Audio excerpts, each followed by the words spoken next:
Welcome to Securing the Future podcast with your hosts Jesse Meadors and Ramin Lamei, where we discuss the latest cutting-edge technologies and how they are affecting the security industry. Join us as we explore the latest advancements and discuss how these innovations are shaping the future of security.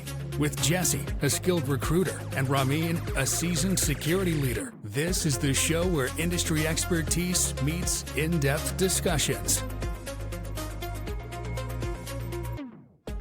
This is our first episode of Securing the Future podcast. And let's just jump right into who we are, why we're doing a podcast together.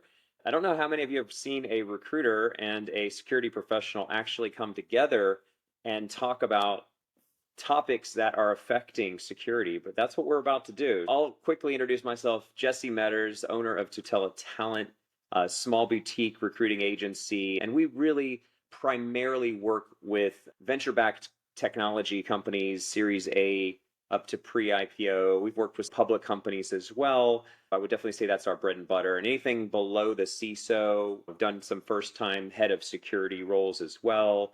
And so that's the area that I come from. Been doing this for about 6 years.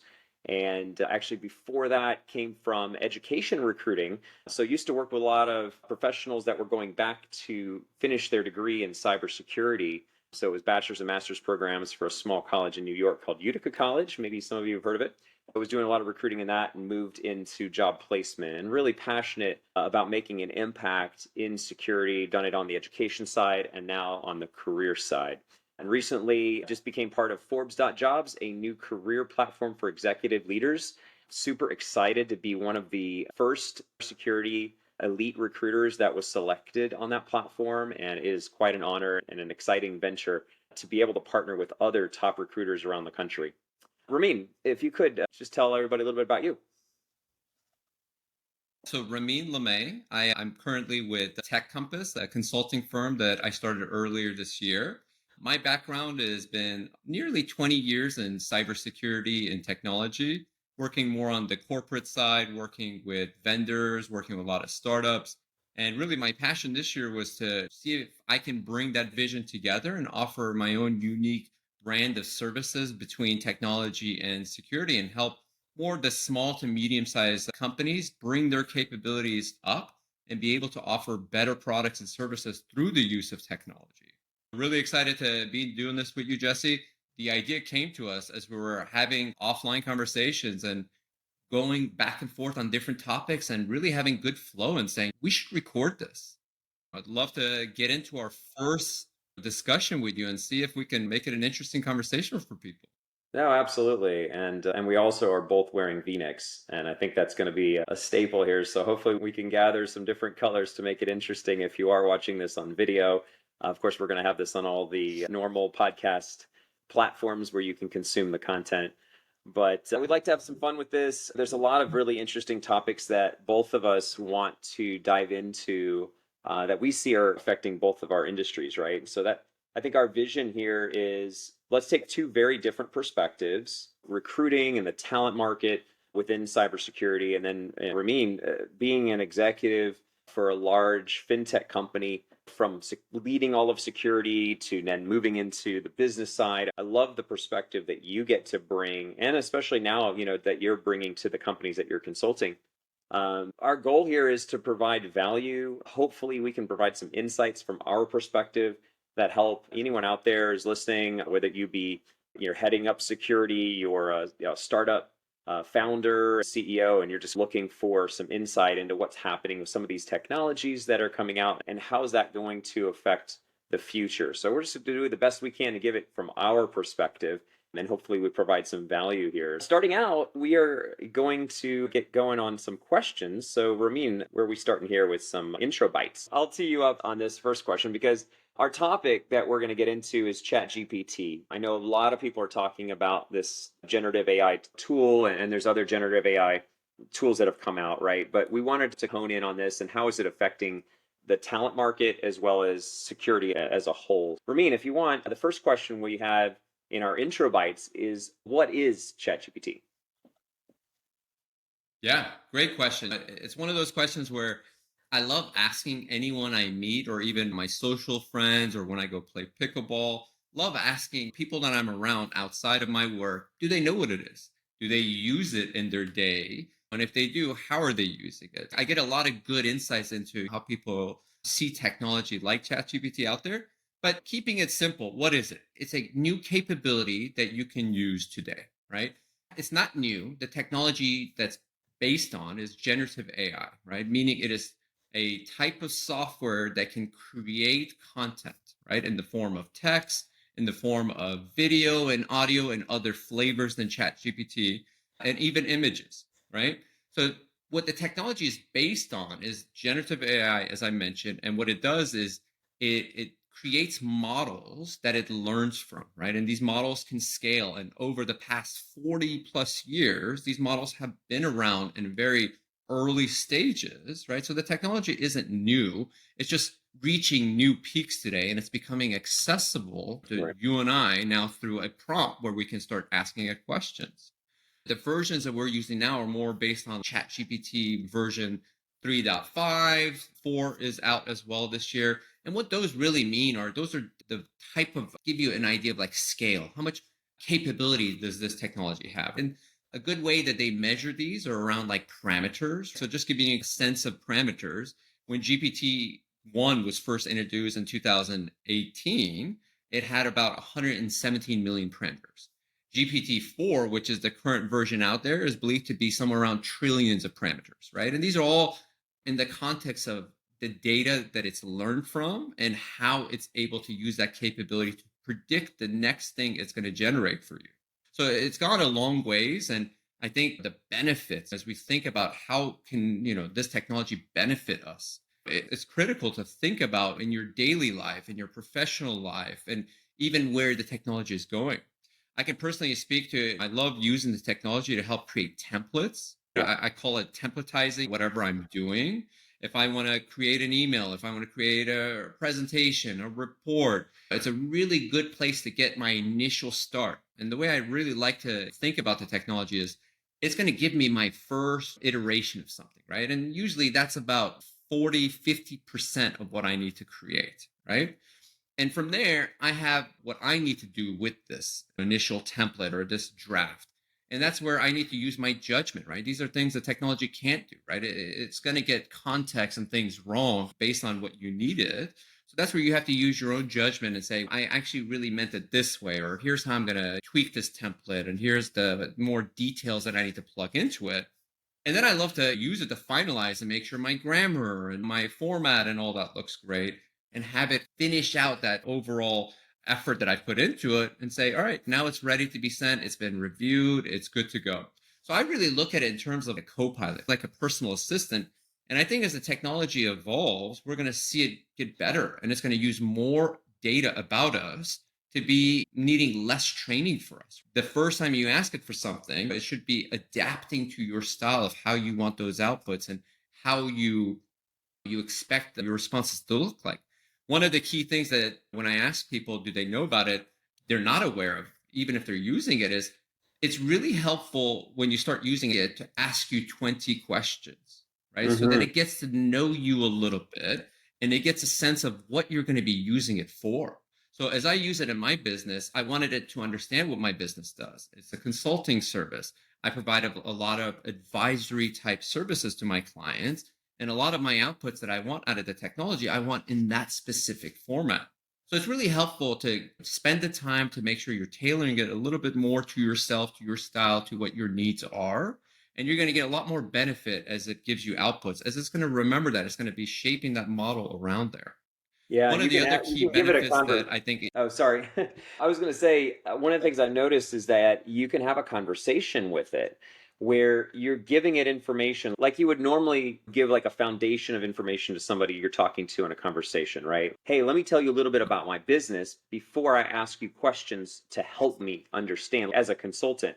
You give it a lot of background information. So from an example, for me as a recruiter, I use it for a lot of the same things that you're talking about, right? Building templates for professional emails, for content on LinkedIn, for posts, Absolutely. ideas for podcasts, ideas for video. Like we built a lot of the framework for this podcast using ChatGPT to give us some ideas. And it really helps you with creative flow, right? Because you can ask it questions, but as you give it the right information to understand the context of what you want it to think about, that makes it so much more effective in giving you the right output. So I feel like the way Yeah, you ask questions, just like in business, right? As a consultant, what you really have to get good at is asking the right questions. Because if you don't unlock absolutely. something with the right questions, and the same thing with me as a recruiter, right? As I'm screening a candidate or if I'm talking with a potential new client, if I don't ask the right questions to get the right answers from those clients, I might not be able to either get the new job order or help find out if that candidate's actually going to be the right fit for the client that I'm Yeah. servicing. So questions are key here, and the ability to think, I feel like, is going to increase even more the value of those. And I will get into that as we talk into talent. But yeah, that's how I've been using it as well for, and some of the things I've noticed. Yeah, and it's important to note in terms of like when companies are considering the usage of it, it's not a new way of communicating. You're still following that SaaS model, similar to email, similar to instant messaging. Yeah. It's just a different capability. To me, when I look at what is ChatGPT, it's a new SaaS service. Unless I'm going to be hosting it in my environment in the future as the technology becomes more available for companies to host. Right. But today, it's like another SaaS service that I can use, my employees can use, or I can use personally. So, Jesse, let's jump into kind of the more what we call our main course section, where we want to dive into kind of a few areas of topics that we really think are impactful to security. And we want to have a little bit more in-depth conversation around what does that look like for the security organizations, security communities. My first question is around talent, right? Given that you've been in the talent space for a long time, how do you see new capabilities like ChatGPT impacting the security talent industry from both sides, right? Whether you're hiring or whether you're looking for jobs, and where does that go from here? Yeah, it's a really good question. I think we need to start with a couple different areas, right? So when we look at talent, we have to look at entry level, right? What's the next generation that's coming into the industry and what kind of skills and abilities are they going to need for these jobs of the future with the technology of ChatGPT or any other generative AI? AI in general is used for so much, right? But we're specifically focusing here on generative AI.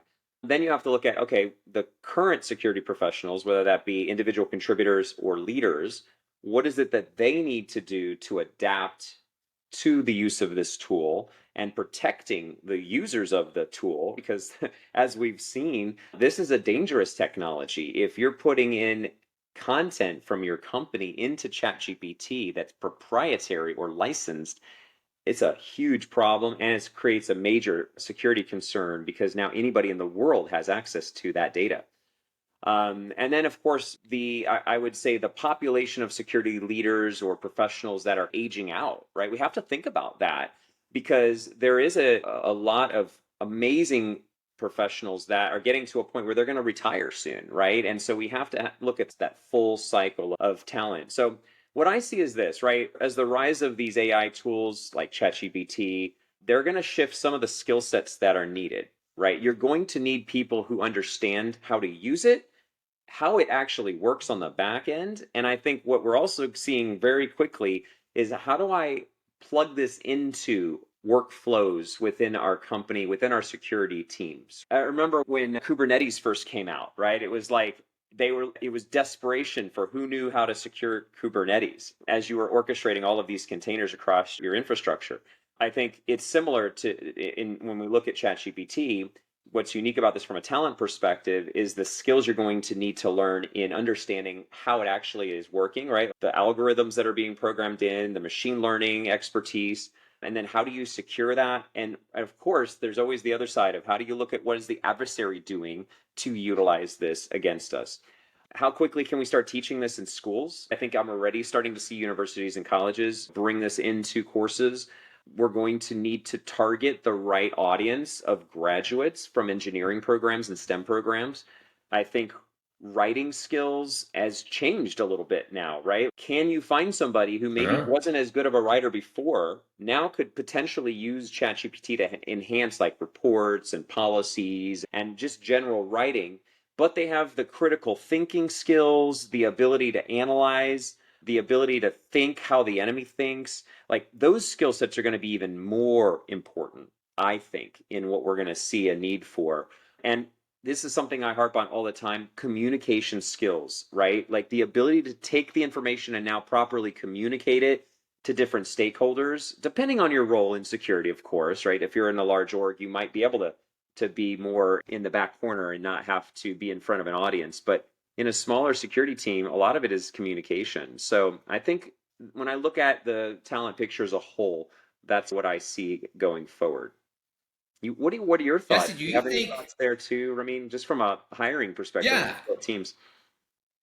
yeah, do you think critical thinking is going to benefit from tools like this, or they're going to start falling behind and becoming lagging skills in the next generation of kids and professionals going into the workplace? I'll give you an example before Good you answer question. that. When I'm stuck with a problem today, right? I have my circle of friends, my professional network to tap into, and then I have time and research, right? So I sit there and I ponder on these issues until my brain iterates on solutions. But if I don't have to do that, if I now have access to personal AI, essentially, right? I can see a pro and con there, right? The pro is I can have faster iteration, right? Because I can start vetting out some of my initial ideas and getting better at my thinking. But then I can also start outsourcing my thinking, right? And I can start limiting what my brain actually solves, going deep into topics versus having someone else do it for me in terms of the capability. What do you think about that? Yeah, I know that's one of my biggest concerns about this, right? And any other, and I watch my kids are 12 and 9. I see even just the ability for them to process and think has been limited to how often they're on their devices. So I think it can absolutely be the same thing with these kinds of tools. It can create laziness. Think about this, Ramin. When was the last time you remembered the directions to drive to a location in your city? You don't have to anymore because of GPS. No. So what did that do? It created laziness in our brains where we don't have to think about those things anymore. So absolutely, with this powerful tool, the ability to generate ideas and content and almost think for you in some scenarios can be dangerous. However, the key question I have for the future is how good is this going to get? Because we have still seen, and we're going to jump into that next, right, as we get farther along. But what are some of the limitations of the tool? There's the hallucinations, there's the always wanting to answer you no matter if they have the answer or not. And if you're just taking that at face value, or if you're putting in code that you want to implement and you're not even testing it, you don't even know what you're looking for, and you're not putting any thought into it, then that's a real danger. So I think we have to look at it as an augmentation of our work, right? These tools augment what we do. They should help us improve what we do. But if we think about them as a tool that just you can do everything with and you don't have to put any thought into it later, that's where it gets dangerous. Yeah, and I think that's important to note, that human judgment, right? That's one of the values that we bring to a job, to a task, to anything we do. AI doesn't give you judgment, right? It's pre-modeled based on data that it has. So it might seem like judgment, but that's not judgment, right? At the end of the day, it's predicting what words to put in front of you, and you can regenerate those responses until it puts the right words in front of you. So what it doesn't do is give you that judgment aspect about, is this make sense? Is this applicable to your situation? Or is this actually a soundable thing to do versus this is based on a model that has been pre-fed data and it's just generating whatever it thinks is next. Yeah. You brought up like the hallucinations, you brought up, what about, think about like fake news, right? Think about where, Yes. the impact on fake information and all that's going to go, right? Next year is an election year, right? Oh, How many misinformation campaigns are we going to see going into that next year, right? The impact that's going to have on our societies, to the stock markets, to different industries on how they react to these situations. yeah. That's so true, man. I was going to give an example from recruiting perspective, right? So some people are like, "Oh, is this going to replace recruiters?" Like the ability to go Maybe leverage this to find talent on the internet that you're looking for and then go and hire them. Here's the problem with all of that, right? These tools do not have intuition. And us as humans, we have intuition. We have the ability to see things, feel things in a situation. And this is so critical in security, right? Like the intuition of analyzing data and saying, there's something not right about this, and going deeper into it.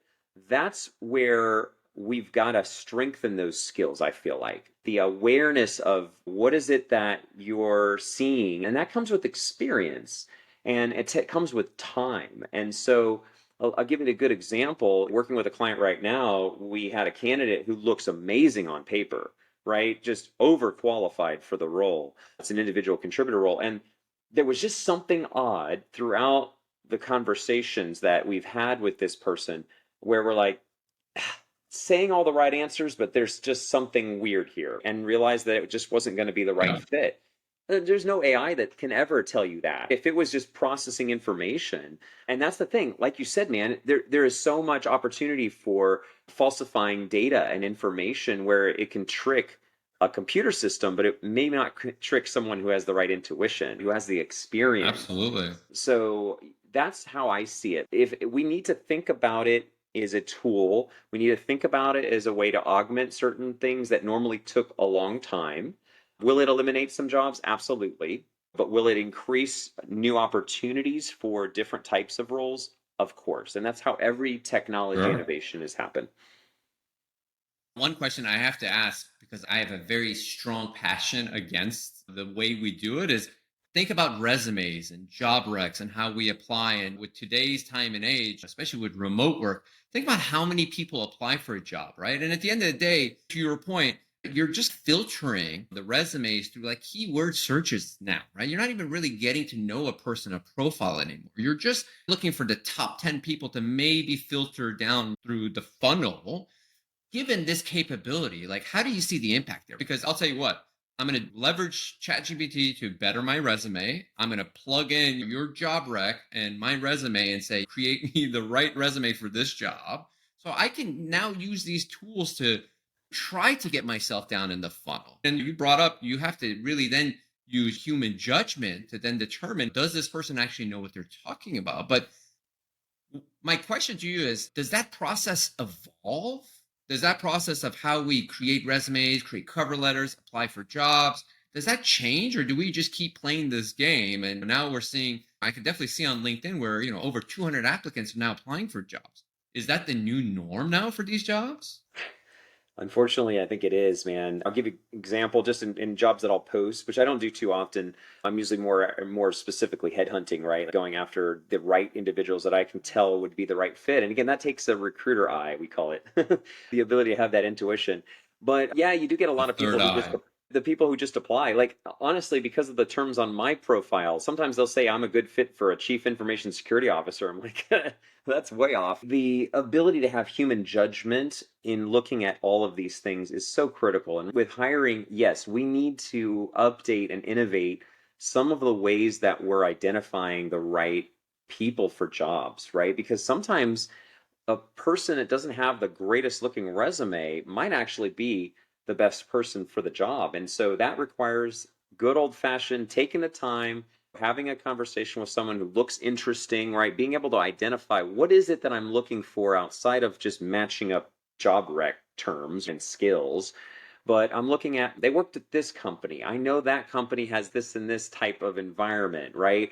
Like for me, a lot of times I'm looking for individuals that have come from a startup-y type of environment, right? They had to wear multiple hats, where they Sure. had things moving at a breakneck neck pace, where they had to learn things on the fly, make changes on the fly to drop a project and go into a totally different direction. That's hard to just figure out on paper unless you know a market. So that's where I think there's always going to be need for consultants, coaches, recruiters, folks that we have spent our time like learning an industry, we have experience, and we're taking our human judgment and our intuition into something. And so that definitely needs to be innovated on the funnel in, right? If you're a good fit for, how do you get through this funnel now And I don't have all the answers to that, right? I think that's an evolving Yeah. process. And we are obviously all talking about this in the talent space, right? Because it's a problem for the right people to get into the right jobs and be seen. It's a battle for attention. Yeah.